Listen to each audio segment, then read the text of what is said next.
অন্ধকার করে চুপচাপ খাটের এক কোণায় বসে আছে শ্রেয়না। এই তো কিছুক্ষণ আগে মিসেস লিলি তাকে খাইয়ে দিয়ে গেলেন। মহিলাটা একাই থাকেন এত বড় বাসায়। বাংলাদেশ থেকে প্রেমিকের হাত ধরে কানাডায় চলে এসেছিলেন। কঠিন প্রেম ছিল তাদের। বাপের বাড়িতে তেমন কেউ ছিল না যারা লিলিকে পাগল প্রায় হয়ে খুঁজবে অথবা তার জন্য তাদের মন পুড়বে। সৎ মায়ের থেকে অনেক আঘাত পেয়েছিল লিলি।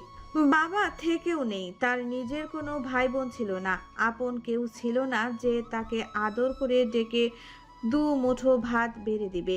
একজন ছন্নছাড়া পাগলাটে প্রেমিকের হাত ধরে অজানা ভবিষ্যতের দিকে পা বাড়িয়েছিল লিলি। তার প্রেমিক নিজের কথা রেখেছে, ভালোবাসার চাদরে মুড়িয়ে নিয়েছিল লিলিকে। এখানে পড়াশোনা করিয়েছে, নিজে চাকরি করে সুন্দর সংসার পেতেছেন। তিনি এখানকার বাসিন্দার ছিলেন। বাবা কানাডিয়ান, মা বাঙালি। কিশোরী লিলির প্রেমে খুব গভীরভাবে পড়েছিলেন তিনি। তারপর কেটে যায় অনেকগুলো বসন্ত, তাদের বাচ্চা হয় না। কোনোই সমস্যা নেই কারো, তবুও হয় না। শেষমেশ আশা ছেড়ে দেন তারা। তার মধ্যে লিলির স্বামী লিও আচমকা তার হার্ট অ্যাটাক হয়। শরীর দুর্বল থাকায় নিজের উপর কন্ট্রোল আনতে পারেন না তিনি। চিরনিদ্রায় শহিদ হয়ে যান। অনেক টাকা পয়সা রেখে গিয়েছেন তিনি, যেন তার প্রেয়সীর কোনো কষ্ট না হয়। হয়তো তিনি বুঝতে পেরেছিলেন তার সময় ফুরিয়ে এসেছে। লিলি তার স্বামীর বাসাতেই থাকেন, একটা শপিং মল দিয়েছেন। সেখানে মাঝে মধ্যে গিয়ে ঘুরে ঘুরে দেখে আসেন তিনি। শ্রেয়না অবাক হয়। শপিং মলে এমন ব্যবহার করতে মনে হলো তিনি ওখানকার স্টাফ, আদতে মালিক তো তিনি। বড় অদ্ভুত তার আচরণ। আচমকা শ্রেয়নার ফোন বেজে ওঠে। ধ্যানে থাকা শ্রেয়নার বুক মোচড় দিয়ে ওঠে, বুকের ভেতর ধক করে ওঠে। কিন্তু নাম্বার দেখে স্বস্তির শ্বাস ফেলে সে। ফোন রিসিভ করে কানে চেপে ধরে। সঙ্গে সঙ্গে ওপাশ থেকে মিহে আসা বাচ্চা কণ্ঠ শোনা যায়। আপু। শ্রেয়নার বুকের ভেতর শীতল এক স্রোত বেয়ে যায়।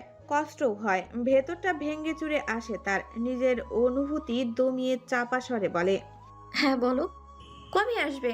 আসবো তো বাচ্চা, তুমি কল কেন করেছো? যদি কেউ দেখে নেয় আপুর কি হবে তখন? তোমাকে ছাড়া ভালোই লাগে না। ভাইয়া সারাদিন দৌড়াদৌড়ি করে, ভাবি ঘরবন্দি থাকে বেশি সময়।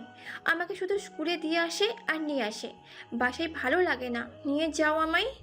বলতে বলতে ওপাশ থেকে ফুঁপে ওঠে শ্রেয়া। বুকের মাঝখানটায় মোবাইলটা শক্ত করে চেপে ধরে শ্রেয়না।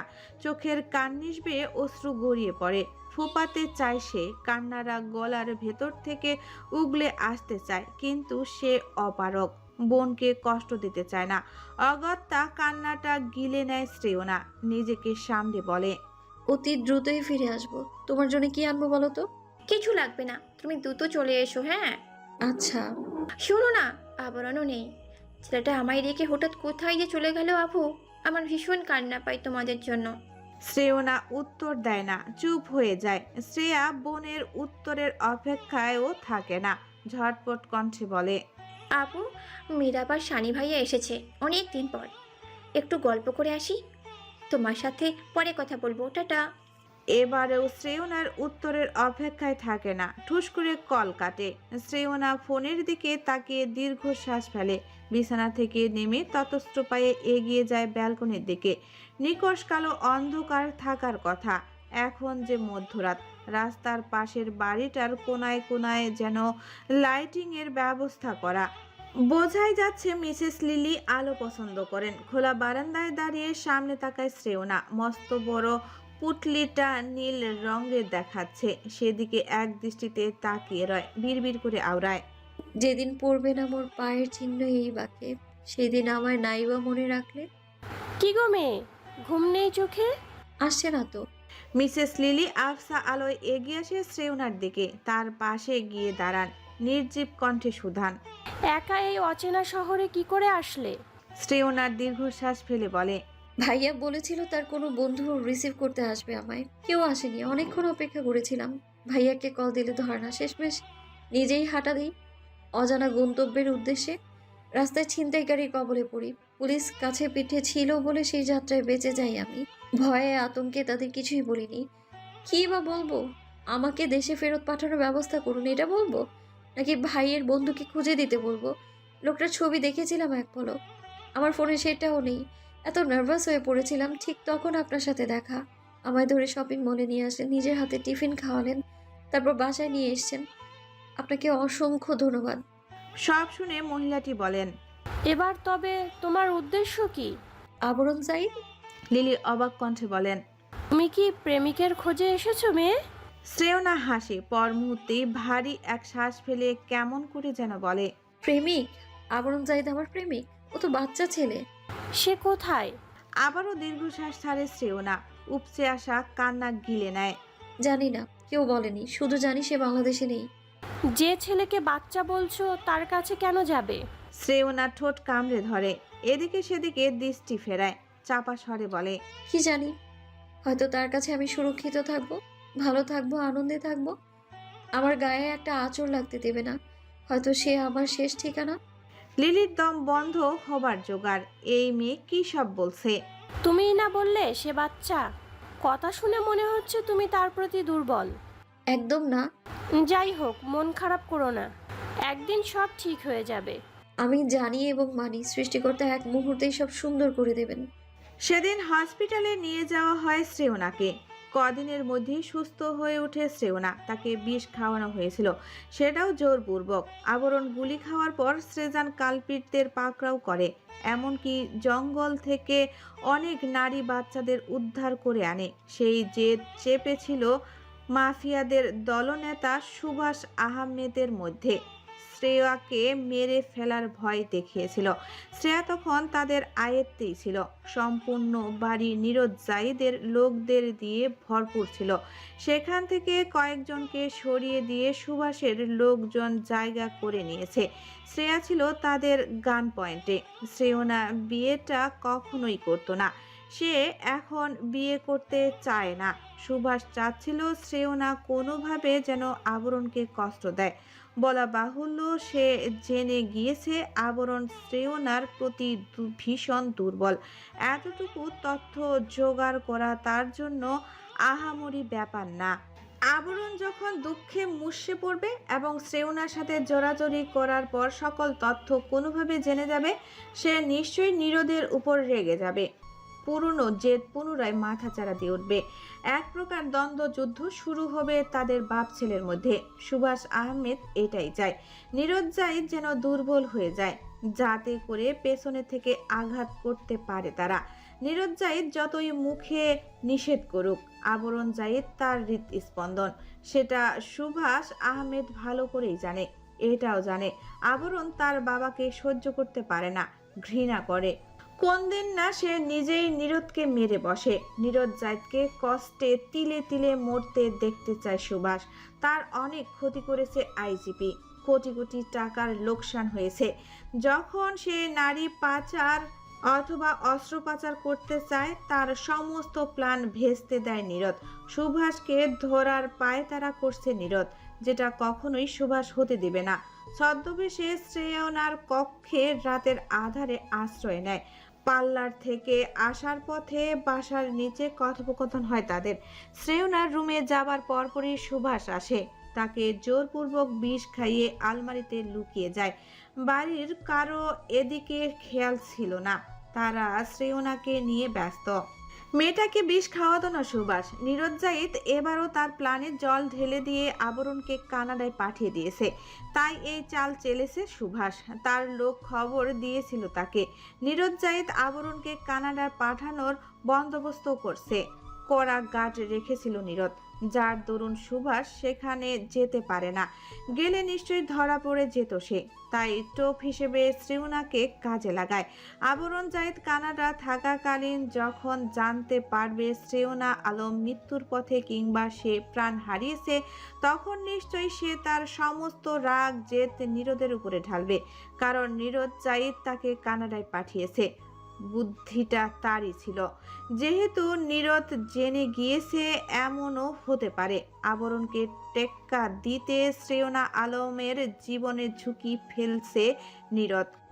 কিংবা আবরণকে দেশ ছেড়ে চলে যেতে দেখে অপরাধীরা ক্রোধের তাড়নায় শ্রেয়না আলমের প্রাণ নিয়ে নিয়েছে, অথচ আবরণ থাকাকালীন তার দিকে কেউ চোখ তুলেও তাকাতে পারত না।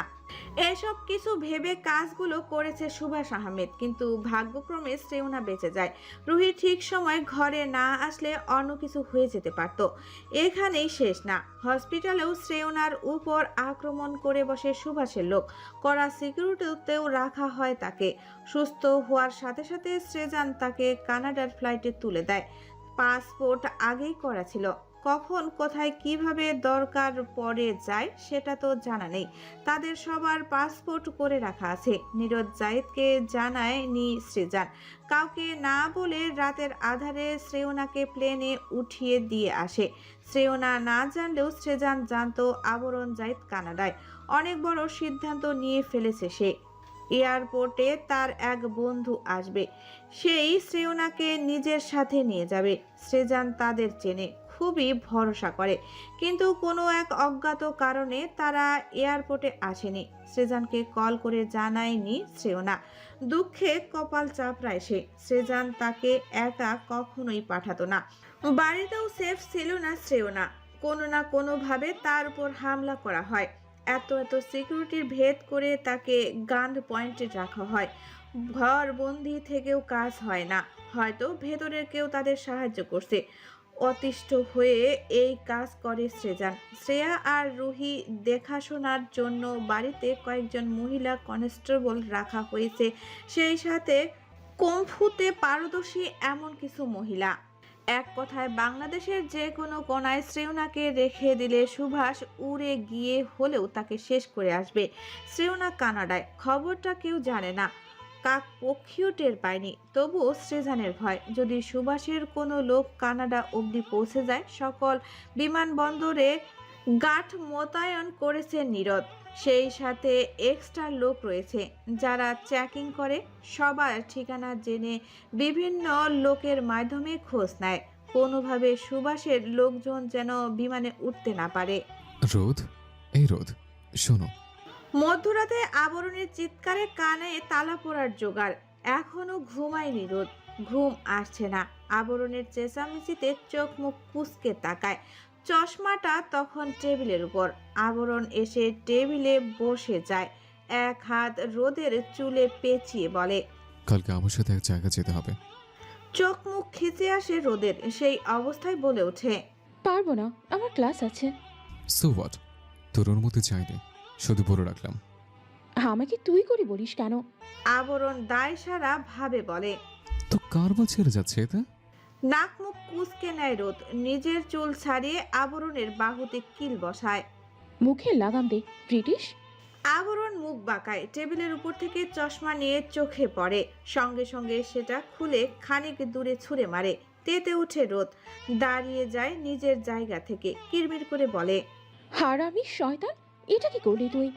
রোদের মাথায় চাটি মারে আবরণ, কোমরে হাত দিয়ে বলে, মহিলার বাচ্চা, লাগাম টার মুখে। ছোটতে স্নেহ করতে শেখ, সূর্যের পো। রোদ হকচকায়। এদিকে সেদিকে দৃষ্টি ঘুরায় সে। নিজেকে ঠিক করে নিয়ে মৃদু স্বরে বলে, বড়দের সম্মান দিস? স্নেহ কেন করতে যাব? আবরণ মুখ বাঁকায়। প্রস্থান করতে করতে বলে, গুনে গুনে 5 বছরের বড় তুই, অথচ আমার ক্রাশ 2 বছরের বড়। ওকে সম্মান করি, বাকিদের কথার প্রয়োজন মনে করি না, তাদের সম্মানও করি না, অসম্মানও করি না। নিজ থেকে বার ফেলতে চলে আসলে আমার কি করার? তখন একটু আধটু বাসনা দিয়ে থাকতে পারি না বেবস। শ্রেয়নাকে দেখলে তোর মন কি বলে? আবরণ ঠোঁট কামড়ে হাসে। রোদ কিঞ্চিত অবাক হয়, এই ছেলে হাসলে অমায়িক লাগে, তবে সবসময় গম্ভীর থাকে কেন? এত সুন্দর হাসি লুকিয়ে রাখার মতো? হ্যাঁ, সে হয়তো তার অর্ধাঙ্গিনীর জন্য পুঁজি করে রাখছে। অন্যকে কেন দেখাবে তার স্নিগ্ধ কোমল হাসি? বল না। আবরণ প্যান্টের পকেটে হাত পুরে আকাশের দিকে তাকিয়ে বলে ওঠে, যখন ওই রূপ স্মরণ হয়, থাকে না লোক লজ্জার ভয়। লালন ফকির ভেবে বলে সদায়, ওই প্রেম যে করে সে জানে, ওই প্রেম যে করে সে জানে, আমার মনের মানুষের সনে, আমার মনের মানুষের সনে। রোদ স্তব্ধ নেত্রে তাকায়, বার কয়েক পলক ঝাপটায় বিস্মিত কণ্ঠে বলে, মেয়েটা এত সুন্দর। আবরণ জাইদের চয়েসের প্রতি ভরসা আছে? উপর নিচ মাথা নাড়ায় রোদ। তারা মেট্রো ভ্যাকুভারের বানাবি এলাকায় এসেছে। দোতলা এক বাড়ির সামনে দাঁড়িয়ে আছে। দারোয়ানকে বলে ভেতরে এসেছে। দুবার কলিং বেল চেপে 5 মিনিট ধরে দাঁড়িয়ে আছে আবরণ ও রোদ। সকাল 8টা বাজতে চলল। ভোরে উঠে শপিং মলে গিয়েছিল তারা। সিসি ক্যামেরার বৃদ্ধা মহিলাটিকে দেখিয়ে অ্যাড্রেস নিয়ে এসেছে। বলেছে তাদের খুবই দরকার তার সাথে, কিন্তু এখানে কেউ দরজা খুলছে না। আবরণের ধৈর্যের বাঁধ ভেঙে যাচ্ছে। আচ্ছা রোদ, বল দেখি, আমার চুল তো এখন ছোট, কেমন দেখাচ্ছে আমায়? শ্রেয়না আলমের পছন্দ হবে? রোদ গম্ভীর দৃষ্টিতে তাকায়। চুলগুলো ছোট করে ফেলেছে আবরণ। এক ঝাঁক চুলের পরিবর্তে এখন সেখানে প্রায় টাক হয়ে আছে। কিছুক্ষণ ভেবে বলে, সুন্দরই তো লাগছে। তোকে মন্দ কবে দেখায়? আবরণ চোখ ছোট ছোট করে তাকায়। রোদ কিছুটা বিভ্রান্তিতে পড়ে যায়। আবরণ সেদিকে পাত্তা না দিয়ে জোর গলায় দারোয়ানকে ডাকে। তার আওয়াজ পেয়ে হন্তদন্ত হয়ে এগিয়ে আসে দারোয়ান। দ্রুত কণ্ঠে শুধায়, Do you anything, sir? Where are the people of this house? Door inside. আবরণের কপালে ভাঁজ পড়ে। ভেতরে থাকলে দরজা খুলছে না কেন? কিছু একটা ভেবে আবরণ গমগমে কণ্ঠে বলে ওঠে, Did any unknown person come to meet them? দারোয়ান সম্মতি জানিয়ে বলে, Yes, of coming people and come short hold up. দারোয়ানের কথায় আবরণের কপালে ভাঁজ গাঢ় থেকে গাঢ় হয়। দরজা মৃদু ধাক্কা দেয় সে। ক্যাস ক্যাস শব্দ করে দরজাটা খুলে যায়। রোদ শুধু তাকিয়ে আছে। আবরণের মনোভাব ধরতে পারছে না। দরজা ঠেলে দ্রুত ভেতরে প্রবেশ করে আবরণ। রোদকে বলে সে যেন দারোয়ানকে নিয়ে নিচে সবগুলো কক্ষ চেক করে। সে উপরে যাচ্ছে। ধূপধাপ পা ফেলে সিঁড়ি বেয়ে উপরে উঠে আসে। করিডোরে একজন বৃদ্ধাকে রক্তাক্ত অবস্থায় পড়ে থাকতে দেখে চটজলদি পা বাড়ায় সে। জোর গলায় রোদকে ডেকে ওঠে, Someone is lying here on a bloody state. Quickly, set this woman in the car. Rod, আবরণের চিৎকারে দারোয়ান সহ রোদ হন্তদন্ত হয়ে ছুটে আসে। মালিকের এহেন অবস্থা দেখে হতভম্ব হয়ে যায় দারোয়ান। রোদের সাহায্যে তাকে পাজা কোলে করে গাড়ির উদ্দেশ্যে রওনা দেয়। আবরণের কপাল ঘেমে চিকচিক ঘাম ঝরছে। হার্ট প্রয়োজনের তুলনায় যেন 3 গুণ বেশি বিট হচ্ছে। পা টেনে প্রতিটা রুম চেক করে আবরণ। জলদি সে কাঙ্ক্ষিত কক্ষটায় পৌঁছায়। আবরণ দরজার এক অংশ চেপে ধরে ঠায় দাঁড়িয়ে রয়। সাদা ঝকঝকে টাইলসের মেঝেতে রক্তবর্ণ ধারণ করেছে। কয়েক হাত সামনে রক্তাক্ত অবস্থায় একটা নারী দেহ পড়ে আছে। সুন্দর লম্বা চুলগুলো ছড়িয়ে ছিটিয়ে মেঝেতে পড়ে আছে। হাত দুটো অবহেলায় অনাদরে স্থির হয়ে দুপাশে বিছিয়ে আছে। মুখটা অপর দিকে ফেরানো। গোলাপি রঙা জামার পেছন একটু অর্থাৎ পিঠে ছোপ ছোপ রক্ত ভেসে উঠছে। হাতেও রক্তের ছাপ, সেখান থেকে চুয়ে রক্ত ঝরছে। আবরণ অতি কষ্টে পা টেনে এগিয়ে আসে। চোখ বন্ধ করে আবার খুলে নিজেকে সামলে নেয়। তাড়াতাড়ি শ্রেয়নাকে কোলে তুলে। তার মনে হচ্ছে মেয়েটা এই অল্প স্পর্শও যেন ব্যথা পাচ্ছে। সম্ভব হলে আবরণ কিছুটা আস্তে উঠাতো তাকে। শ্রেয়নার মুখের দিকে তাকায় না আবরণ। এই মুখশ্রীর দিকে তাকানোর সাহসে কুলাচ্ছে না। দ্রুত পা চালিয়ে বাহিরে চলে আসে। বৃদ্ধা মহিলাটির পাশে শ্রেয়নাকে শুয়ে দেয়, তবে মাথা রাখে তার অরুর উপর। রোদ ড্রাইভিং সিটে বসেছিল। আবরণ আসা মাত্রই গাড়ি স্টার্ট দেয় সে। দারোয়ানকে বলে এসেছে সে যেন চিন্তা না করে, তার মালিককে নিয়ে অচিরেই ফিরে আসবে তারা। ততক্ষণ সে যেন বাড়িটার খেয়াল রাখে। সন্দেহজনক কিছু ঘটলে ইনফর্ম করবে, তাই মোবাইল নাম্বারও দিয়ে এসেছে রোদ। আবরণ ধীর গতিতে মাথা ঘুরিয়ে তাকায় শ্রেয়নার মুখ পানে। গালে 5 আঙ্গুলের ছাপ স্পষ্ট, লাল দাগ হয়ে আছে। চোখ দুটো বন্ধ, তবুও বোঝা যাচ্ছে মেয়েটা প্রচুর কান্না করছে। গাল এখনো ভেজা। আবরণ এক দৃষ্টিতে তাকিয়ে থাকে। বৃদ্ধা আঙ্গুলি দ্বারা শ্রেয়নার গাল টিপে দেয়। ভয় হয় তার, মেয়েটা নিশ্চয়ই ব্যথা পাচ্ছে। আমার সুন্দর মারের দাগ মারাচ্ছে না, আপনার জন্য মানুষ হয় না, কি করা যায়? বলুন তো, ব্যথা পাচ্ছেন? কষ্ট হচ্ছে? আপনার কষ্ট তো ভাগ করতে পারবো না, দড়ি মেরে এক নিমিষে আপনাকে নিরাময় করতে পারবো না। তবে হ্যাঁ, আপনাকে কষ্ট দেওয়া মূল হোতাকে পা দিয়ে মারিয়ে জাহান্নামে পাঠাবো। ডোন্ট ওয়ারি, নাও আবরণ Zayed is with you, he is beside you. রোদ দ্রুত ড্রাইভ করছে। শ্রেয়নাকে সে এখনো দেখেনি, তবে বুঝতে পারছে গভীর কিছু হয়েছে। অমন রক্তাক্ত হাতের মালিক কি এখনো জীবিত আছে? দ্রুত ড্রাইভ করে 5 মিনিটের মধ্যে বার্নাবিক হসপিটালে পৌঁছায় তারা। ডোর খুলে বের হয়ে আসে আবরণ। রোদ পূর্বেই কল করে রেখেছিল হসপিটালে, যার দরুন তারা যেতেই কয়েকজন নার্স স্ট্রেচার নিয়ে উপস্থিত হয়। দ্রুততার সাথে মিসেস লিলি এবং শ্রেয়নাকে নিয়ে হসপিটালের ভেতরের উদ্দেশ্যে ছুটে যায়। নীরজ জায়েদ। সুভাষ, ওপাশ থেকে বৃষ্টি হাসির শব্দ ভেসে আসে। নীরব চুপ হয়ে যায়। সবেমাত্র ঘুম থেকে উঠেছে সে। প্রাইভেট নাম্বার থেকে কল আসায় জরুরি ভেবে রিসিভ করতেই সুভাষ আহমেদের কণ্ঠস্বর ভেসে আসে। ইতিপূর্বে বেশ কয়েকবার কথা হয়েছে তাদের, তাই গলার স্বর চিনতে অসুবিধা হয়নি। তোর হবু বৌমাকে শাল্টে দিয়েছি। শাল্টে মানে বুঝিস? উপরের টিকিট হাতে ধরিয়ে দিয়েছি। আহ, তোরা কি ভেবেছিস বাংলাদেশ থেকে কানাডায় যেতে দিবি না আমার লোকদের? বোকা নীরদ, তুই হয়তো সুভাষ আহমেদের ক্ষমতা সম্পর্কে ধারণায় রাখিস না। আমি মাফিয়াদের কিং। ইতিমধ্যে আমার ক্ষমতা সম্পর্কে জেনে গিয়েছিস নিশ্চয়ই। না জানলেও সমস্যা নেই, অচিরেই জেনে যাবি।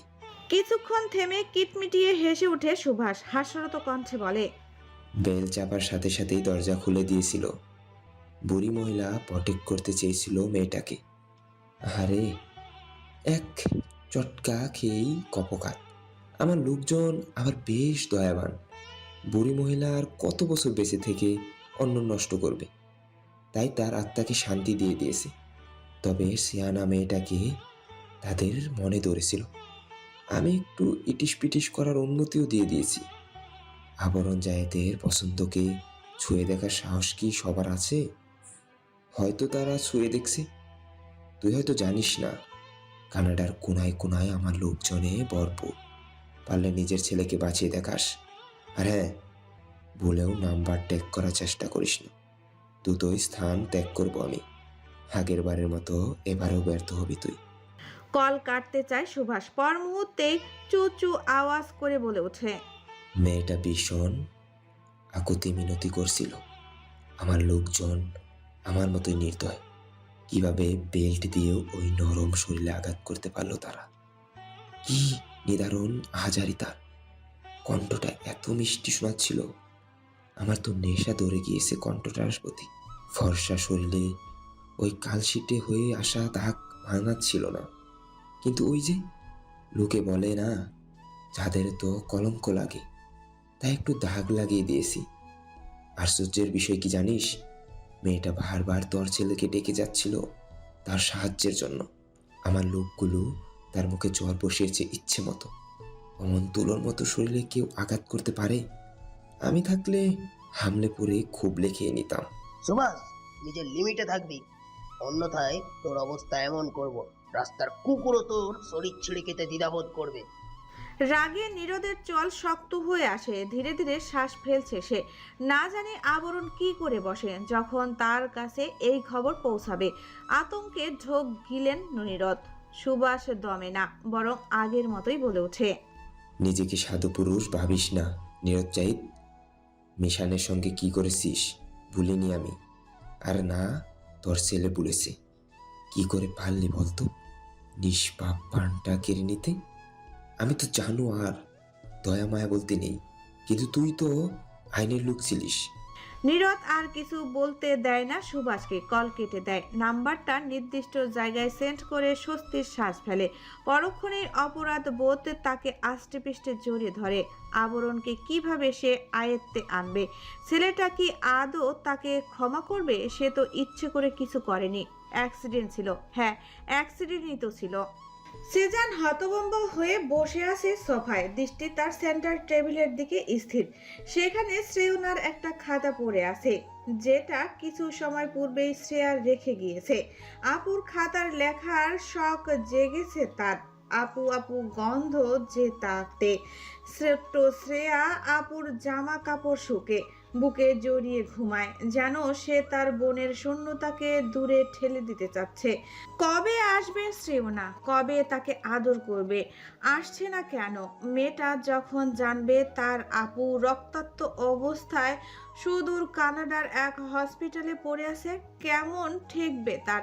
নিশ্চয়ই খুব কষ্ট পাবে। নীরজ জাহিদ সেজানকে সব জানিয়েছে, এমনকি বকাবকিও করেছে তার গাধামোর জন্য। তাকে এতটা অবিশ্বাস করে সৃজান? একবার বললেও এমন কি হতো? মেয়েটাকে বাঁচাতে কি বোকামই না করে বসেছে ছেলেটা? অজানা দেশে বন্ধুর ভরসায় যুবতী মেয়েটাকে পাঠিয়ে দিয়েছে। শেষে কি হলো? অপরাধীদের হাতে আহত হলো মেয়েটা। কি করছে, কিভাবে আছে কে জানে। নীরদ ইতিমধ্যে সেখানকার ফোর্সের কাছে মেল করেছে, সব বিস্তারিত জানিয়েছে। দ্রুত খোঁজ চালাতে বলছে তাদের। কানাডার অনেক চেনা পরিচিত লোকজন আছে নীরদের। চটজলদি মেয়েটাকে খুঁজে বের করতে হবে। না জানি কি অবস্থায় আছে সে, আদৌ কি জীবিত আছে? সৃজনের ভেতরটা ধক করে ওঠে। রুহিকে এখনো কিছু বলেনি, চুপচাপ উঠে দাঁড়ায় সে। বাসার সিকিউরিটি বাড়িয়ে দেওয়া হয়। নীরদের সাথে কানাডার ফ্লাইটে উঠবে। যত দ্রুত সম্ভব বোনের কাছে যেতে চায়। এবার সে সামনাসামনি লড়বে। তার পরিবার আগে, প্রফেশনালের কাজ পরেও করা যাবে। নিজের চুল নিজে খামচে ধরে সৃজন। ঝোঁকের বসে এত বড় ভুল কি করে করলো সে? এখন আফসোস হচ্ছে, বিরাট আফসোস। তার করা পাকনামোর জন্য না বোনটাকে হারিয়ে ফেলে। হ্যালো আবরণ, হুম, কেমন আছিস? কি অবস্থা বল। তোকে একটা বাসার ঠিকানা দিচ্ছে, সেখানকার সিসি ক্যামেরা ফুটেজ চেক করে কয়েকজন লোকের খোঁজ দিতে পারবে? অফকোর্স, কিন্তু কোথায় তুই? আপাতত বার্নেবি হসপিটালে আছে। হোয়াট? সেখানে কি করছিস তুই? তোকে যতটুকু বলছে ঠিক ততটুকুই কর। আচ্ছা। আবরণ আরো কিছুক্ষণ কথা বলে কল কাটে। এগিয়ে আসে রোদের দিকে, নম্র স্বরে বলে, এদিকটা দেখে রাখিস, গার্ডের ব্যবস্থা করছে। আমি ফিরে আসার আগ অব্দি যদি কেউ শ্রেয়না আলমের সাথে দেখা করতে চায়, সোজা সাপটা নিষেধ করে দিবে। Got it? রোদ উপর নিচ মাথা দোলায়। আবরণ কাউকে কল করে ফোন কানে চেপে ধরে। দ্রুত পদে হসপিটাল ত্যাগ করে সে। শ্রেয়নাকে বেডে দেওয়া হয়েছে। জ্ঞান কখন ফিরবে বলা যায় না। বৃদ্ধা মহিলাটিও এখন সুস্থ, সেরকম চোট লাগেনি, শুধু মাথায় আঘাত লেগেছিল। ভাবি, ভাইয়া কোথায় গিয়েছে? রুহির শাড়ি চেপে ধরে কথাটা বলে ওঠে শ্রেয়া। তার বড় বড় চোখ দুটো পানিতে টুইটুম্বুর, গাল বেয়ে গড়িয়ে পড়ছে, ঠোঁট উল্টে রেখেছে। রুহি শ্রেয়াকে কোলে নিয়ে গালে ঠোঁট চেপে চুমু খায়, নরম স্বরে বলে, এতটুকু মাথায় চাপ নিতে নেই সোনা। তোমার ভাইয়া শ্রেয়না আপুকে আনতে গিয়েছে, একটু অপেক্ষা করো, দ্রুতই নিয়ে আসবে তাকে। সত্যি? রুহি উত্তর দেয় না, কি বলবে ভেবে পাচ্ছে না। সে শুধু জানে সৃজন শ্রেয়াকে ফিরিয়ে আনতে গিয়েছে। শ্রেয়াকে কি বলবে? আদৌ মেয়েটাকে ফেরত আনতে পারবে সৃজন? যা হবে ভালোই যেন হয়। শ্রেয়াকে বুকের সাথে চেপে ধরে বসে রইল রুহি। শ্রেয়া ঠোঁট ভেঙে কেঁদে ওঠে। বাড়িতে তার একদম ভালো লাগে না। আগের মতো বাড়িটা জীবন্ত হয়ে উঠছে না, বরং কেমন যেন মৃত্যুপুরী লাগছে। এমন চুপচাপ নির্জীব জায়গায় কখনো থেকেছে শ্রেয়া? থাকেনি। তাই তো মেয়েটার ভালো লাগছে না, ক্ষণে ক্ষণে কান্না পাচ্ছে। গাড়ি নিয়ে সোজা পয়েন্ট গ্রে এলাকায় প্রবেশ করে আবরণ। চাকচিক্যময় এলাকায় ঝকঝকে তকতকে রোড দিয়ে সাই সাই আওয়াজ তুলে গাড়িটা এসে থামে নির্দিষ্ট আলিশান বাড়িটার সামনে। সঙ্গে সঙ্গে এক ঝাঁক গাট এক প্রকার দৌড়ে আসে। আবরণ গাড়ি থেকে নেমে দ্রুত পা চালিয়ে বাসায় প্রবেশ করে। মেন ডোর খোলা ছিল বিধায় সমস্যা হয় না। নির্ভীকে প্রবেশ করে বাসায়। দাঁড়াও। দুটো সিঁড়ি পার হতে না হতেই কারো গম্ভীর কণ্ঠ কানে আসে আবরণের। দাঁড়িয়ে যায় সে, কিন্তু পেছনে ফিরে তাকায় না, ওভাবেই দাঁড়িয়ে থাকে। এক হাতে সিঁড়ির হাতল শক্ত করে চেপে ধরে। এতটা সময় কোথায় ছিলে? রোদ কোথায়? আবরণ কিছু বলে না, কপাল বেয়ে এখনো তপ্ত ঘাম ঝরে পড়ছে। ফর্সা মুখশ্রী রক্তিম বর্ণ ধারণ করছে। কিছু জানতে চাচ্ছি আমি। Where is my daughter? বেঁচে দিয়েছি। আবরণের দায়সারা জবাবে স্থবিত হন নিবিড় জাহিদ। গরম চোখে তাকান তার দিকে, কিরমির করে বলেন, বাংলাদেশে বাপকে জ্বালিয়ে এসেছো, দেশটাকে দূষিত করেছো, এখন কানাডায় আমার পিন্ডি চটকাতে এসেছো। কি চাওটা কি তুমি, আবরণ? পকেট থেকে ফোন বের করে পেছনের দিকে ছুরি মারে আবরণ। সঙ্গে সঙ্গে চিৎকারের আওয়াজ ভেসে আসে। কপাল চেপে ধরে মেঝেতে বসে পড়ে নিবিড় জাহিদ। তার চিৎকারে বাহির থেকে গুটি কয়েক গার্ড ছুটে আসে। স্যারকে মাথা চেপে বসে থাকতে দেখে চারপাশে তাকায় তারা। কাকে শুট করবে বুঝতে পারে না। এখানে তেমন কেউ নেই। সিঁড়িতে নিবিড় জাহিদের ভাতিজা, আর কিচেন থেকে দানা ও মিসেস লুবনা ছুটে আসছে। গার্ডস দিক বেদিক শূন্য হয়ে বন্দুক হাতে দাঁড়িয়ে রয়। উৎসুক দৃষ্টিতে তাকায় নিবিড় জাহিদের দিকে। ভাবটা এমন, উনি যার বিরুদ্ধে মুখ খুলবে তাকেই যেন তারা উড়াধুরা শুট করে ঝাঁঝরা করে দেবে। আবরণ ঘাড় বাঁকিয়ে তাকায়। সোজা হয়ে দাঁড়িয়ে থাকে সিঁড়িতে ভর দিয়ে। চোখের কার্নিশ লালচে বর্ণের, দাঁতে দাঁত চেপে রক্তচক্ষু নিয়ে তাকিয়ে আছে আবরণ। নিবিড় জাহিদ অগ্নির দৃষ্টিতে দেখছে তাকে। আবরণ, এটা কি করছো বাবা? মিসেস লুবনার বিস্মিত কণ্ঠ। স্বামীর দিকে ছুটে যান। দানা হতভম্ব নেত্রে তাকিয়ে আছে। একবার নিবিড় জাহিদের দিকে তাকায়, যার কপাল বেয়ে রক্তের স্রোত গড়িয়ে পড়ছে। আবার আবরণ জাহিদের দিকে তাকায়, যার চোখের দিকে তাকাতেও অন্তরাত্মা কেঁপে উঠছে তার। কার কথা বলছেন আপনি? নীরজ জাহিদ আজীবত নিজে বাংলাদেশকে দূষিত করছে। শুনলাম সে নাকি জনগণের রক্ষক। রক্ষকরা কি ভক্ষক হয়, মিস্টার নিবিড় জাহিদ? দাঁতে দাঁত চেপে কথাগুলো বলা অবস্থায় সিঁড়ি বেয়ে নেমে আসে আবরণ। তার কণ্ঠ গম্ভীর থেকে গম্ভীর শোনাচ্ছে। গার্ডস এতক্ষণে বুঝে গিয়েছে স্যারকে আঘাত আবরণ জাহিদি করেছে। তারা এখন কি করবে ভেবে পাচ্ছে না, তাই চুপচাপ দাঁড়িয়ে আছে। মিসেস লুবনা দৃষ্টি এদিকে সেদিকে ঘুরান। শুকনো ঢোক গিলে নম্র সুরে বলে ওঠেন, আবরণ, রেগে যাচ্ছ কেন? পার্সোনাল কথা এভাবে সকলের সামনে বলতে নেই।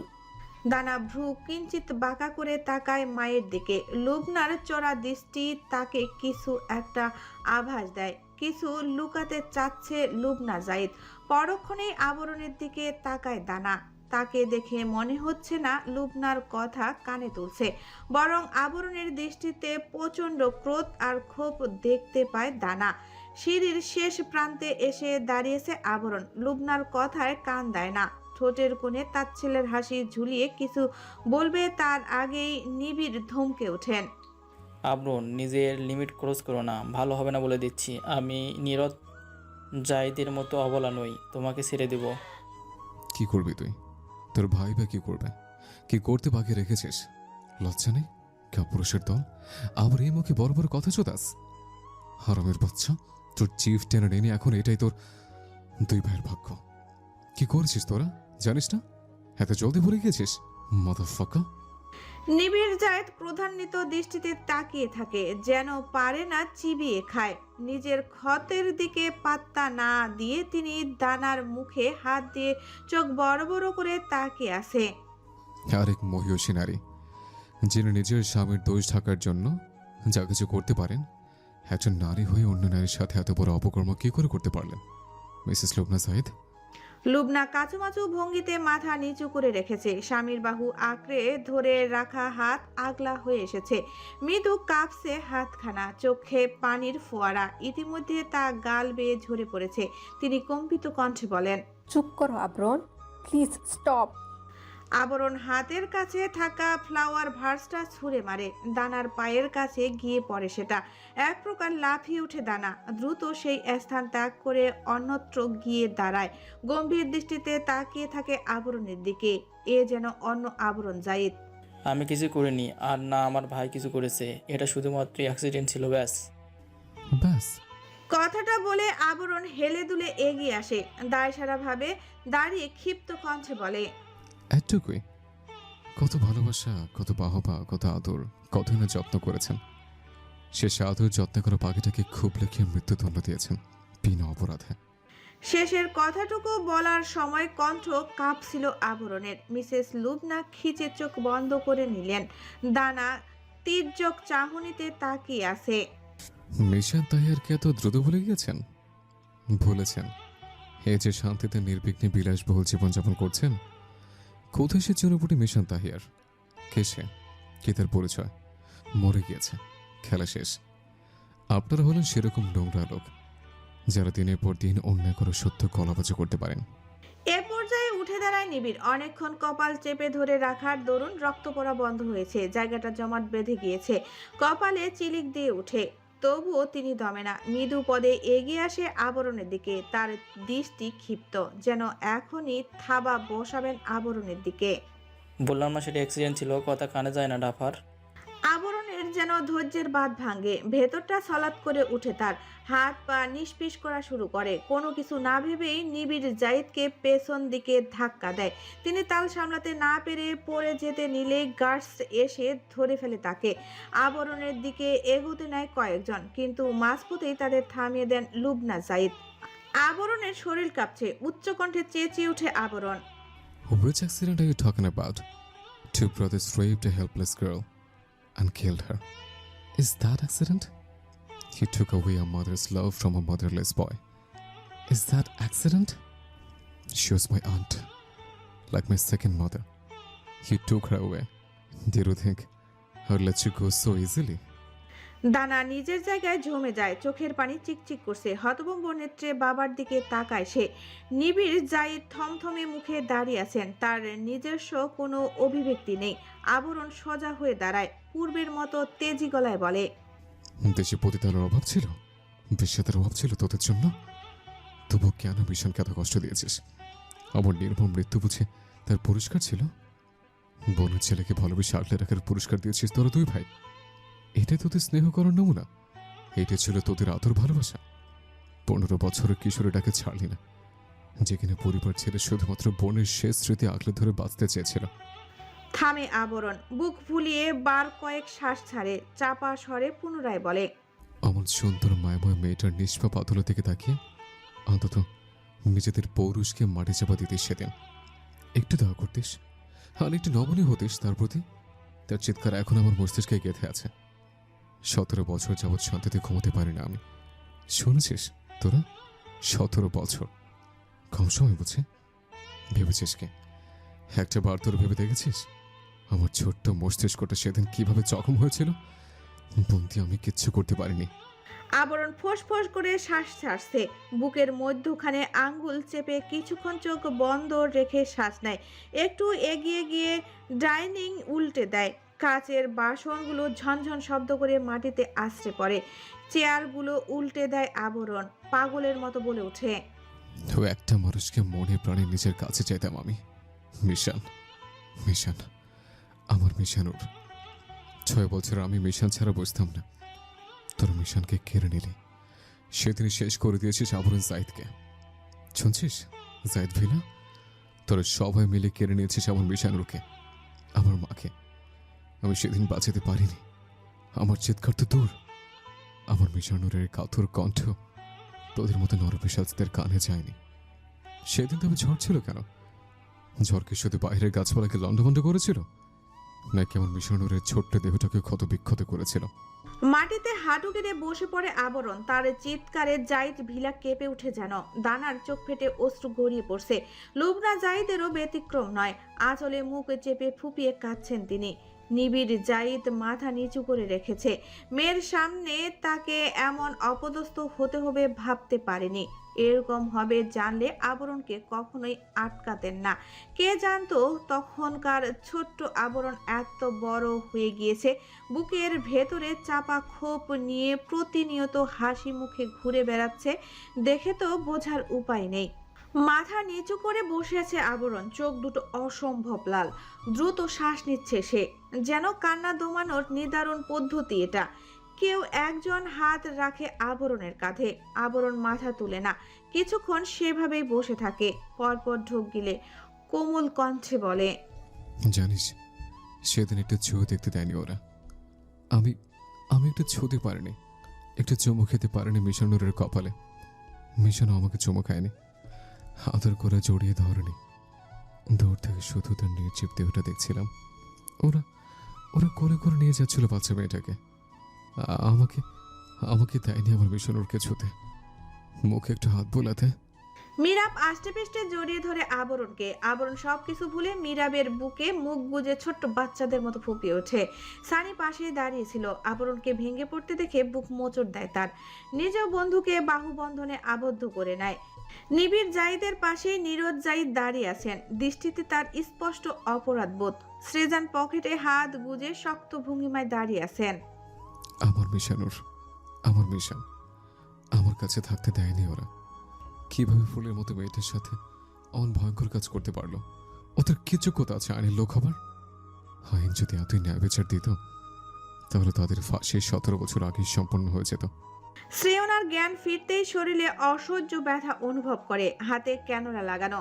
সর্বপ্রথম তার মাথায় আসে মিসেস লিলির কথা। ভেতরটা মোচড় দিয়ে উঠে শ্রেয়নার। সব কিছু ছাড়খাড় করে দিতে ইচ্ছে করছে। তার জন্য বৃদ্ধ মহিলাটির কতটুকু ব্যথা পেল। তিনি কি আদৌ সুস্থ আছেন? ঠোঁট কামড়ে ধরে শ্রেয়না। চোখ দিয়ে অনবরত পানি গড়িয়ে পড়তে থাকে। ছোট বাচ্চাদের মতো হাত পা ছড়িয়ে ছিটিয়ে কাঁদতে পারলে বুঝি আরাম লাগতো। এমা, তুমি কাঁদছো কেন? ব্যথা কি বেশিই করছে? চিন্তা করো না, একটু ওয়েট করো। ডাক্তার বলেছে যে দ্রুতই সেরে উঠবে তুমি। হঠাৎ রিনরিনে মেলি কণ্ঠ শ্রেয়নার কর্ণধারে প্রবেশ করতেই চমকায় শ্রেয়না। চোখের পলক ঝাপটায় বার কয়েক। মেয়েটাকে সে চেনে না। তার অবচেতন মন ভেবে নেয় উনি হয়তো তাকে হসপিটালে অ্যাডমিট করেছেন। আমার সাথে যিনি ছিলেন। শ্রেয়না সম্পূর্ণ কথা শেষ করতে পারে না। তার আগে রোদ মৃদু হেসে বলে, ডোন্ট ওয়ারি, আন্টি ঠিক আছেন। তোমার থেকেও ফিট। মাত্র খাইয়ে আসলাম ওনাকে। মাথায় একটু চোট পেয়েছেন, ব্লিডিং হয়েছে, তবে এখন সুস্থ আছেন। শ্রেয়না স্বস্তির শ্বাস ফেলে। সে বেশ বুঝতে পারে কেউ তাকে পুরোপুরিভাবে মারতে চায় না। মেরে ফেলার হলে যখন তখন মারতে পারত। তাকে টোপ হিসেবে ব্যবহার করছে। নিশ্চয়ই জোরালো কোনো প্যাচ আছে এখানে। তোমার শরীরে হাতে বেশ কিছু বেল্টের আঘাত লেগেছে, জলদি সেরে উঠবে। একটু ধৈর্য ধরো শুধু। আপনি চেনেন আমায়? রোদ সামান্য হাসে। চিনব না কেন, তুমি কত কাছে। চমকায় শ্রেয়না। সে যে বিস্মিত সেটা তার মুখবয় দেখেই ঠাহর করতে পারল রোদ। তবে সবকিছু খোলসা করে বলে না। মেয়েটা যার দায়িত্বে আছে সেই না হয় জানাবে, যাকে বলে সারপ্রাইজ। আচ্ছা, আবরণের আগমনে মেয়েটা কি খুশি হবে নাকি বেজার? ব্যাগ প্যাক করে সেটা গাড়ির ব্যাক সিটে ছুঁড়ে মারে আবরণ। চোখ মুখ দেখে বোঝার উপায় নেই এতক্ষণ কি অবস্থায় ছিল সে। মীরাব সানি বারবার জিজ্ঞাসা করছে সে কোথায় যাচ্ছে। ব্যাগে যে কাপড় চোপড় নেই সেটা ভালোভাবেই জানে, কারণ ব্যাগ প্যাক করার সময় দুই বন্ধু কাছেই ছিল। এত সব অস্ত্র নিয়ে কথা যাচ্ছে, তৃতীয় যুদ্ধ করবে নাকি? পুনরায় জিজ্ঞাসাও করতে পারছে না। মেজাজ কেমন কে জানে, যদি দু একটা গালি দেয়। মীরাব সানি এসেছে থেকে আবরণের পিছু ঘুরছে। শ্রেজান বার কয়েক জিজ্ঞাসা করেছে শ্রেয়নার কথা। সে মুখ খুলে না, যেন কাঠের পুতুল হয়ে গিয়েছে। রোবটের মতো তার সকল কার্যক্রম করে যাচ্ছে। আবরান, বলছো না কেন শ্রেয়নার কথা? কোথায় সে? আবরণ এবারও উত্তর দেয় না। গাড়িতে উঠে বসে স্টার্ট দিয়ে বলে, বোনকে অজানার উদ্দেশ্যে ছেড়ে দিয়েছ, রক্ষা করতে পারোনি। কতদিন ছিল তোমার কাছে? এবার সে আমার সম্পত্তি। তুমি না চাইলে আবরণ Zahid knows well how to fulfill his responsibilities. কানাডার আরো 2 দিন কেটে গিয়েছে। এই 2 দিনে আবরণের টিকি অবধি কেউ খুঁজে পায়নি। কে জানে কোথায় পড়ে আছে।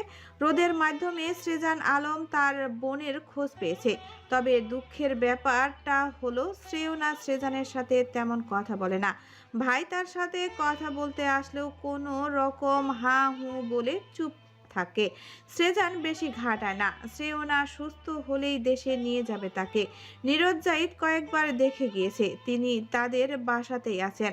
মস্ত বড় বাড়িটা তাদের দু ভাইয়েরই। কানাডার বিভিন্ন জায়গায় তাদের আরও কয়েকটা বাড়ি করা আছে। ভাইদের মধ্যে কখনো সম্পত্তি নিয়ে অবশ্য ঝামেলা হয়নি। এই 2 দিনে দানা বা রোদ কেউই কথা বলেনি নিবিড় জাহিদের সাথে।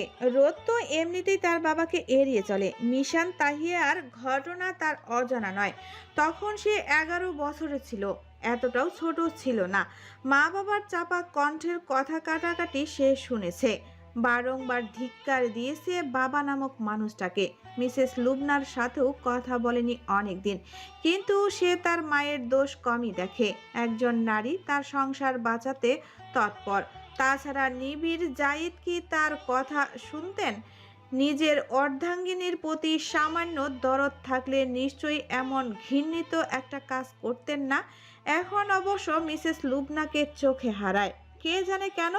এ আবার কেমন নতুন নাটক? মিসেস লিলি প্রায় অসুস্থ, হাঁটা চলা করতে পারে না। ওনাকে ডিসচার্জ করা হয়েছে, তবুও তিনি নিয়মিত শ্রেয়নাকে দেখে আসেন।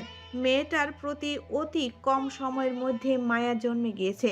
শ্রেয়নাও প্রায় সুস্থ, ব্যথা তেমন নেই বলতে একদমই নেই তা নয়, আছে, ব্যথা সম্পূর্ণ সারেনি। শরীরে কালশিটে দাগ পড়ে গিয়েছে। ব্যথা একদম কমে আসলে মলম লাগাতে বলছে ডাক্তার।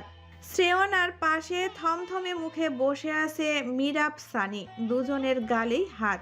শ্রেয়না কিছুক্ষণ পর পর আর চোখে দেখছে তাদের ভাবভঙ্গি, বুঝতে পারছে না এদের মনে চলছে কি। এই দুজন যেহেতু এসেছে আবরণ জাহিদের থাকার কথা, কিন্তু সে কথায় একটা বার তাকে দেখতে আসলো না কেন? আসেনি, আসবে না কেন? সে না হয় তাকে ভালোবাসে না, কিন্তু আবরণ জাহিদ তো শ্রেয়না আলমকে ভালোবাসে। এই তার ভালোবাসার নমুনা। ভেতরে ভেতরে আক্রোশে ফেটে পড়ে শ্রেয়না। লোক মুখে কত শোনা, ভার্সিটিতে স্বচক্ষে কত প্রেমিক প্রেমিকার নীলা খেলা দেখেছে। আবরণ জাহিদকে সেরকমই নীলা খেলায় দেখাতেও বলেনি। একই শহরে যেহেতু আছে, একটু দেখে যেতে পারে না? পর মুহূর্তে নিজের ভাবনার উপর ধিক্কার জানায়। মনে পড়ে বিয়ের দিনের কথাগুলো। এসে কি নির্মম ভাবেই না প্রত্যাখ্যান করেছিল ছেলেটাকে। কি করুণ দেখাচ্ছিল আবরণ জাহিদের মুখখানে। একদম এইটুকু হয়ে গিয়েছিল। দু চোখে ছিল তাকে পাওয়ার তৃষ্ণা। কিন্তু শ্রেয়না কি বা করবে? সে যে নিরুপায় ছিল। তাছাড়া আবরণ জাহিদ তার যে ছোট, সিনিয়র হয়ে জুনিয়রের সাথে সংসার। শ্রেয়নার ভেতরটা কেমন যেন করে ওঠে। যার জন্য 7 সমুদ্র পাড়ি দিয়ে এত দূর আসলাম, আমাদের রাজপুত্র কোন গ্রহে বসে আছে কে জানে, একটু দেখাও দেয় না। মিরাবের কথায় সানি করুণ কণ্ঠে বলে, বেচারা কি আদৌ ঠিক আছে? আবরণ কোথায় গিয়েছে? শ্রেয়নার কথার ধ্যান ভাঙে দুই বন্ধুর। গাল থেকে হাত সরিয়ে সজা হয়ে বসে। ভুলে গিয়েছিল এখানে শ্রেয়না আলম আছে। কি হলো, কথা বলো। ওকে দিয়ে আপনার কি কাজ আছে? কোনো চিপায় চাপায়? আপনাকে হসপিটালে অ্যাডমিট করে সেই যে গেল আর ফেরেনি। চিন্তা হচ্ছে এখনকার মাফিয়াগুলো বেহুদ ডেঞ্জারাস। ছেলেটা কি একা পারবে লড়াই করতে? মিরাব হাতে থাকা ফোনটার দিকে তাকিয়ে থেকে কথাগুলো বলে ওঠে। সানি ভ্রু কুঁচকে তাকায়। মিরাবের এহেন কথার কারণ ধরতে পারে না। আবরণের কিছু হবে না, ও কাঁচা খেলোয়াড় নয়। কিন্তু শ্রেয়নার কপালে ভাঁজ ফেলে উৎসুক দৃষ্টিতে তাকায়। আবরণ জাহিদ তাকে হসপিটালে ভর্তি করেছে। তার খোঁজ কিভাবে পেল? কথায় গিয়েছে আবরণ। যারা তাকে আঘাত করেছিল তাদের সাথে লড়তে। কপাল চেপে ধরে উঠে বসে শ্রেয়না। পিঠে বালিশ রেখে বেডের সাথে হেলান দেয়। আরাম করে বসে পূর্ব দৃষ্টিতে তাকায় মিরাব সানির দিকে। গম্ভীর কণ্ঠে বলে, সবকিছু বলো আমায়। কেন বলবো? সানির সোজা সাপটা জবাব। শ্রেয়না বিরক্ত হয়, নাক মুখ কুঁচকে বলে, যেটা বলেছি উত্তর দাও, নইলে কিন্তু নাক বরাবর পাঁচ মারবো। মিরাব সানি নিজেদের নাক চেপে ধরে, মাথা নাড়ায় দুপাশে, পরক্ষণেই হাত সরিয়ে নেয়। আবরণ কি করে শ্রেয়নার খোঁজ পেল সেসব কিছু এক এক করে বর্ণনা দেয়। সকল ঘটনা বলে শুধুমাত্র মিশান তাহিয়ার কথাটুকু চেপে যায়। শ্রেয়না বুকে হাত দিয়ে নিঃশ্বাস নেয়। সেই অবস্থায় মিরাবের উদ্দেশ্যে বলে, এখানে আমার দম বন্ধ লাগছে, নিয়ে চলো আমায়। কোথায় যাবেন? বিস্ময়ের ঠোঁট ফাঁক হয়ে আসে মিরাবের। সানি আর সে নিজেদের দিকে চাওয়াচাবি করে। কোথাও একটা, কিন্তু এই হসপিটালে আর নয়। আমরা জাহিদ ভিলা ছাড়া কিছু চিনি না, কিন্তু আপনাকে সেই জায়গায় নেওয়া যাবে না। মিরাবের কথায় সানি ফৌরন কাটে। আসলে আবরণের সাথে তার ফ্যামিলির একটু সমস্যা চলছে। জানেনই তো কেমন বেপরোয়া স্বভাবের ছেলে সে। শ্রেয়না এক হাত বাড়িয়ে দেয় মিরাবের উদ্দেশ্যে। বেচারা ইশারা বুঝতে না পেরে ফ্যাল ফ্যাল করে তাকিয়ে থাকে হাতের দিকে। সানি তার কপাল চাপড়ে শ্রেয়নার হাত টেনে ধরে তাকে বেড থেকে নামাতে সাহায্য করে। একটা মানুষ এমনিতেই বেপরোয়া হয়ে ওঠে না। বেশিরভাগ লোকজনের ক্ষেত্রে এমন হয়, তাদের কিছু বিশ্রী ধরনের অতীত থাকে, কিংবা কিছু আঘাত। যেটা তারা শতবার চাইলেও ভুলতে পারে না। ওই যে আঘাতটা না, যেটা তারা পেয়েছিল, মস্তিষ্কে গেঁথে যায় একদম। সেখান থেকে কেউ সাইকো হয়ে যায়, অথবা সিরিয়াল কিলার, কিংবা বদতমিজ একজন লোক। কার সাথে কখন কি ঘটে তা আমরা থোড়াই না জানি। মীরাব সানি দুজনেই আশ্চর্য হয়ে শ্রেয়নার কথা শুনে। মেয়েটা কোনোভাবে জেনে গিয়েছে আবরণের অতীত সম্পর্কে। সেটা কি করে সম্ভব? তাদের জানা মতে এমন কেউ নেই যে কিনা এসব বলে দিবে। আচ্ছা, রোদ বলেনি তো? আমার মনে হয় আবরণ জাহিদের সাথে সেরকম কিছুই হয়েছে। নাহলে সে এত ভালো একটা ফ্যামিলিতে বিলং করে। তার বাবা যে অশিক্ষিত নয় তা কিন্তু নয়। এরকম কিছু হতেও পারে অতীতে, যা তার মনে গেঁথে গিয়েছে। শ্রেয়না নিজের অন্না ভালোভাবে জড়িয়ে নেয়। শরীর একটু টান দেয়, হালকা ব্যথা অনুভব হয় তার, তবে পাত্তা দেয় না। সারাদিন শুয়ে থাকতে থাকতে চ্যাপ্টা হয়ে গিয়েছে। আর কত শুয়ে থাকা যায়? চলো বের হবো। আপনাকে রিলিজ করা হয়নি, আরও কিছুদিন রেস্ট করে তারপর যেতে পারবেন। তোমাদের থেকে জানতে চাইনি কখন বাসায় ফিরবো আমি, শুধু বলেছি আমার সাথে এসো। মীরাব সানি হতভম্ব নেত্রে তাকিয়ে থাকে। শ্রেয়না ইতিমধ্যে পা টিপে বের হয়ে গিয়েছে কেবিন থেকে। হসপিটালে তার দম বন্ধ হয়ে আসছে। ফিনাইলের গন্ধে মাথা জং ধরে যাচ্ছে। বাহিরের হাওয়া প্রয়োজন। আর কত বন্দি থাকবে? শ্রেয়না হসপিটালের গেট দিয়ে বেরোচ্ছে। তার পাশে কালো পোশাক পরিহিত গার্ডস। নিজেকে কেমন সেলিব্রিটি লাগছে। অনুভূতিগুলো বড্ড এলোমেলো।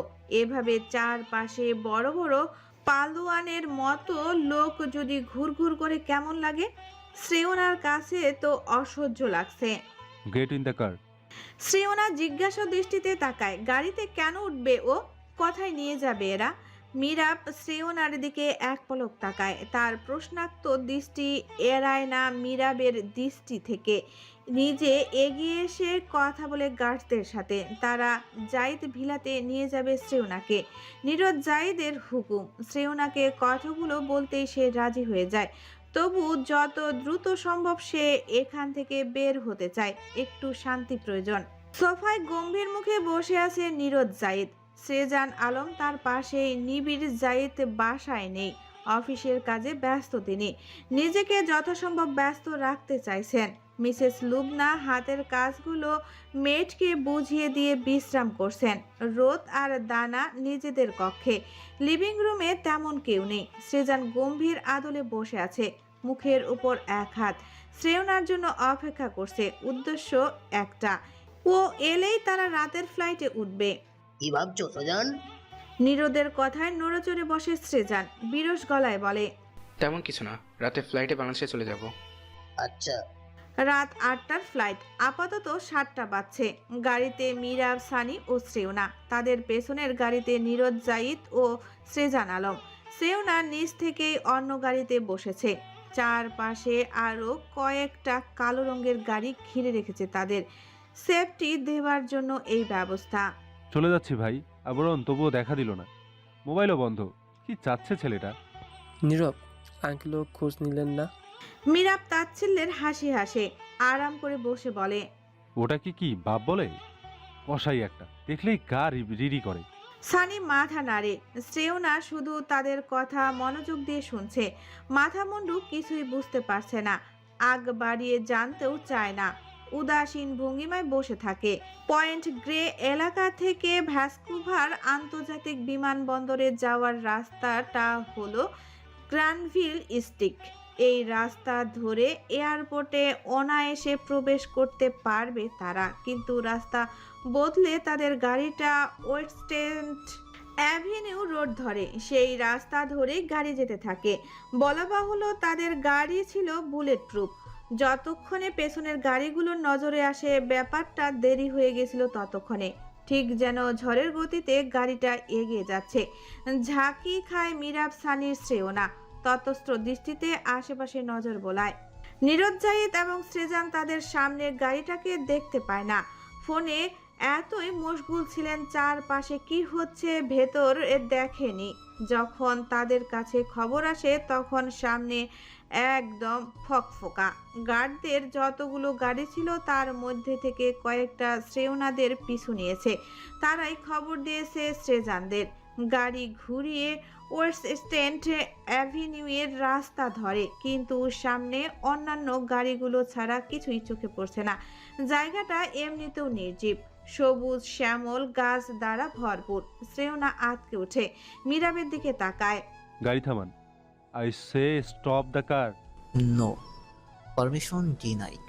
আগের চেয়ে যেন দ্বিগুণ চেতে যায় মীরাব কিরমির করে বলে, whose order are you following? Subhash Ahmed. লোকটা কথা বলা শেষ করতেই মীরাব সানি এক প্রকার ঝাঁপিয়ে পড়ে তার উপর। একজন পেছন থেকে গলা চেপে ধরে, অপরজন এক লাফে পাশের সিটে বসে পড়ে, কিন্তু ড্রাইভারটা অধিক শক্তিশালী ছিল হয়তো। তাদের আনাড়ি হাত অমন পালোয়ান লোকের সাথে পেরে উঠে না। যতটুকু ঘায়েল করা যায় মীরাব সানি চেষ্টা করেছে। শ্রেয়না শুকনো ঢোক গেলে সিটের উপর মীরাবের ফোন ছিল, ঝটপট সেটা তুলে নেয় শ্রেয়না। কম্পিত কণ্ঠে বলে, পাসওয়ার্ড বলো মীরাব। মীরাব পাসওয়ার্ড বলার সঙ্গে সঙ্গে শ্রেয়না কাপা হাতে টাইপ করে কল লিস্টে গিয়ে বার কয়েক ডায়াল করে আবরণের নাম্বারে। নামটা সেভ করা ছিল বিধায় খুঁজতে অসুবিধা হয়নি। পিক আপ দ্য কল আবরণ। ওপাশ থেকে রেসপন্স আসে না। শ্রেয়না আরো কিছুক্ষণ কল দিতে থাকে, রিং বাজে, তবু কল উঠছে না। অপারক হয়ে একটা মেসেজ পাঠিয়ে মোবাইল এক পাশে ছুঁড়ে মারে শ্রেয়না। হুট করে তাদের গাড়ির সামনে আরো কিছু গাড়ি এসে থামে। মীরাব সানি স্বস্তির শ্বাস ফেলে। লোকটার গলা ছেড়ে দিয়ে ঝটপট নেমে আসে গাড়ি থেকে। শ্রেয়না নিজেও দরজা খুলে বেরিয়ে আসে। ড্রাইভার কাশতে কাশতে বের হয়, মুখে তার চতুর হাসি। গাড়ি থেকে নেমে আসে কালো মুখোশধারী কিছু লোক। শ্রেয়না, মীরাব, সানি তিনজনেরই পিছনে চমকে ওঠে। নিজেদের হাত চেপে ধরে তারা। ড্রাইভারকে উদ্দেশ্য করে মুখোশধারীদের থেকে একজন বলে, you did a good job, now hand them over to us. It's my responsibility, take them. লোকগুলোর কথার মধ্যেই শ্রেয়নাদের পেছনে আরো কিছু গাড়ি এসে থামে। গাড়িগুলো থামতে না থামতে গোলাগুলি শুরু হয়। এক পাশে চেপে যায় তারা। বর্তমানে তারা ইউস্টাসি পার্কের সামনে দাঁড়িয়ে আছে। যদিও 9টার মধ্যে পার্ক বন্ধ হয়ে যায়, কিন্তু আজ একটু জলদি বন্ধ করা হয়েছে, যার দরুন চারপাশে মানুষ খুবই কম, নেই বললেই চলে। আমাদের এখান থেকে পালাতে হবে। এদের ফাইট দেখে মনে হচ্ছে নীরদ বাইদের লোকদের জোর খুবই কম। ভাত খেতে দেয় না নাকি? চুপ করো ডাফার, আগে পালানোর চিন্তা করো। এদের মধ্যে দিয়ে কিভাবে বের হব? কোনো দিকে তাকায় না শ্রেয়না। সানি ভীষণ ভয় পাচ্ছে, শরীর রীতিমতো কাঁপছে তার। এমন পরিস্থিতিতে কখনো পড়েনি সে। মীরাবও ভয় পাচ্ছে। পরিস্থিতিটা কেমন ভয়ঙ্কর হয়ে উঠেছে। যখন তখন গুলি এসে শরীরে বিঁধে যাবে। শ্রেয়না তাদের কম্পিত হাত নিজের কোমল হাতের মুঠোয় ভরে নেয়। দুজনে দু হাতে চেপে ধরে পার্কের গেটের সাথে মিশে যায়। দিক বেদিক শূন্য হয়ে দৌড়ানো শুরু করে। ফাস্ট, দ্রুত দৌড়াও। প্রাণপণে ছুটতে থাকে তিনজন। ইতিমধ্যে নিরজ্জাইতের লোকজন মাটিতে গড়াগড়ি খাচ্ছে। কেউ বা এতক্ষণে পরপারে পাড়ি জমিয়েছে, সেদিকে ধ্যান দেয় না তারা। গলা শুকিয়ে কাঠ, ছাতি ফেটে যাচ্ছে যেন। পা অবশ হয়ে আসছে শ্রেয়নার। শরীরের ব্যথাটা তাজা হয়ে উঠেছে। I can't take it anymore. হাঁপানো অবস্থায় কথাটা বলে শ্রেয়না। সত্যি সে হাঁটতে পারছে না। সানি আরো শক্ত করে চেপে ধরে শ্রেয়নার হাত। ভরসময় কণ্ঠে বলে, লিটল মোর টাইম, আবরণ জাহিদ উইল কাম।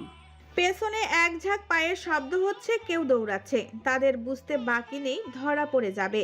নীরজ জাহিদ কিংবা শ্রেজান এখনো আসেনি। তাদের পথ ঘুরিয়ে দেওয়া হয়েছে। বিভ্রান্তিতে পড়ে গিয়েছে তারা। তোমাদের বালের আবরণ জাহিদ আসবে না। He will never come. মাটিতে বসে পড়ে শ্রেয়না। সানি, মীরাব আশ্চর্য হয়, স্থবিত নেত্রে তাকায়, মিনতি করে ওঠে, আর কিছু সময় প্লিজ, চলুন, দাঁড়াবেন না। শ্রেয়না দুপাশে মাথা নাড়ায়। পারবো না, মরার হলে মরে যাব। আর কত লুকোচুরি। চারপাশ থেকে লোকজন এসে ঘিরে নেয় তাদের। ফ্যাল ফ্যাল নেত্রে তাকিয়ে থাকে মীরাব সানি। কপাল বেয়ে ঘাম ঝরছে, কেঁদে দিবে ভাব। এমন কঠিন অবস্থায় কোনোদিন পড়েছিল তারা? The game is over, you are under our control. নিয়ে যাবেন আমাদের? নিয়ে যান। এভাবে আর সহ্য হয় না। কত দিন লুকোচুরি করব, নিয়ে যান। লোকগুলো বুঝে না শ্রেয়নার কথা। ভেবে নেয় হয়তো তাদের বোকাঝোকা করছে। এগিয়ে আসে একজন, উঠিয়ে নিতে চায় শ্রেয়নাকে। Don't touch me, I can get by myself. লোকগুলো থামে, কেউ এগোয় না। শ্রেয়না মিরাব সানির সাথে দৃষ্টি বিনিময় করে। তাদের বোঝা হয়ে গিয়েছে, এদের কাছে শুট করার অনুমতি নেই। বিজয়ের হাসি হাসে শ্রেয়না। একসাথে তিনজনই উঠে দাঁড়ায়। আমরা যাচ্ছি, দাঁড়িয়ে কাঁচকলা খাও মুক্কু গুন্ডা। শ্রেয়না আবারও দৌড়ানো শুরু করে। পেছন থেকে হৈ হৈ করে ওঠে লোকগুলো। কেউ কিছু বুঝে ওঠার আগেই মিরাব সানির উদ্দেশ্যে দুটো গান ছুঁড়ে মারে তারা। সেগুলো গিয়ে তাদের মাথার ঠিক পেছনে লাগে। মাটিতে উল্টে পড়ে দুজন। তাদের সাথে শ্রেয়না মুখ থুবড়ে পড়ে যায়। গল গল করে রক্ত বের হতে থাকে মিরাব সানির মাথা থেকে। শ্রেয়না চমকে যায়। হন্তদন্ত হয়ে এগিয়ে আসে মিরাব সানির দিকে। রক্ত পড়া বন্ধ করতে হবে তো। ইতিমধ্যে পুনরায় তারা এসে পড়েছে। শ্রেয়নার হাত ধরে হ্যাসকা টানে দাঁড় করিয়ে দেয়। সপাটে থাপ্পড় লাগায় শ্রেয়না। ছিটকে সরে আসে নিজের জায়গা থেকে। চিৎকার করে বলে,